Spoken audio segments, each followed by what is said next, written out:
दोस्तों, पानीपत की पहली लड़ाई के बाद बाबर के जरिए कायम की गई मुगल सल्तनत हिंदुस्तान की दूसरी सबसे बड़ी सल्तनत थी। दोस्तों, ये वही सल्तनत मुगलिया थी जिसके दौरे हुकूमत और दुनिया की चौथाई दौलत हिंदुस्तान में थी, जिसने हिंदुस्तान में पहली दफ़ा तोहफे दिखाई, जिसने हिंदुस्तान को सोने की चिड़िया बनाया। और इस सल्तनत ने हिंदुस्तान में तकरीबन 330 साल तक हुकूमत की। दोस्तों, आज की इस वीडियो में हम मुगल सल्तनत के इतिहास के बारे में ही जानेंगे। दोस्तों, मुगल सल्तनत की नींव बाबर ने 1526 में रखी थी और इसे सबसे ज़्यादा औरंगजेब और अकबर ने फैलाया था। दोस्तों, इस सल्तनत की कैपिटल दिल्ली थी और मुगलों के दौर में ये भारत सोने की चिड़िया कहलाया था। उस वक्त भारत की जीडीपी दुनिया का 25% थी।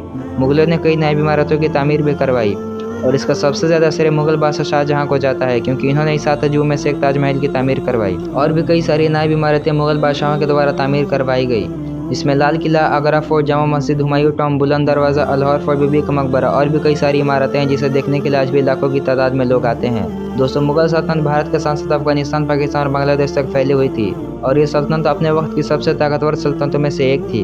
लेकिन औरंगजेब के बाद मुगल सल्तनत को ढंग का बादशाह न मिल सका, तभी से ये सल्तनत टूटने लगी और 1897 में सल्तनत खत्म हो गई। लेकिन दोस्तों, मुगल सल्तनत के गिरने के और भी कई सारे वजह हैं। अगर आप इसका पार्ट 2 चाहते हैं तो कमेंट में बताएं, मैं ज़रूर पार्ट 2 लेकर आऊँगा। और दोस्तों, आप मेरे चैनल को भी सब्सक्राइब करें ताकि हमारे वीडियो को नोटिफिकेशन आपको मिलती रहे।